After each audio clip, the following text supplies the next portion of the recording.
Hello everyone, তোমরা যারা PSC মিসলিনিয়াসের exam দিয়েছো 2023 থেকে তোমরা অপেক্ষা করছো যে এর রেজাল্ট কবে আসবে। তো দেখো ফাইনালি তোমাদের সেই অপেক্ষার অবসান আজকে ঘটলো। আজকে অর্থাৎ 16ই জুলাই 2025 তোমাদের যে পিএসসি মিসলিনিয়াস 2023 তার কিন্তু প্রিলিমিনারি রেজাল্ট কিন্তু আজকে প্রকাশ করলো।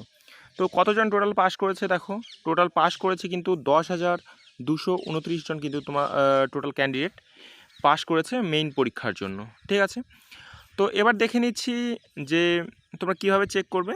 তো তোমরা আমাদের টেলিগ্রাম চ্যানেল, এই ভিডিওর ডেসক্রিপশন বক্সে তার লিঙ্ক দেওয়া রয়েছে, সেখান থেকে তোমরা জয়েন হতে পারো। সেখানে এর পিডিএফ তোমরা কিন্তু পেয়ে যাবে।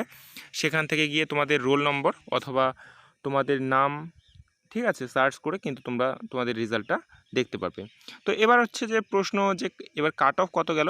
তো কাট অফ দেখতে হলে এই পেজের একদম সবার শেষে আসবে।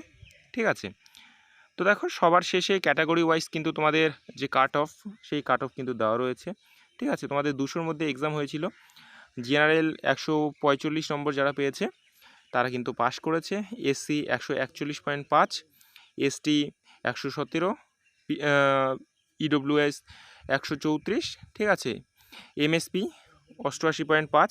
এইসব তোমরা যে যে ক্যাটাগরিতে রয়েছো সেই ক্যাটাগরি ওয়াইজ তোমরা এখানে দেখতে পারো যে কত নম্বরে পাস করেছে। ঠিক আছে, এবং নাম অবশ্যই তোমরা এখানে সার্চ করে নেবে তোমাদের নাম আছে কি না। আর কারা কারা পাস করলে অবশ্যই কিন্তু এই ভিডিওর যে কমেন্ট বক্স রয়েছে সেই কমেন্ট বক্সে জানাবে। ঠিক আছে, মেইন্সের প্রস্তুতি ভালো করে নাও এখন থেকে। ঠিক আছে, তো চলো দেখা হচ্ছে পরের ভিডিওতে। জয় হিন্দ।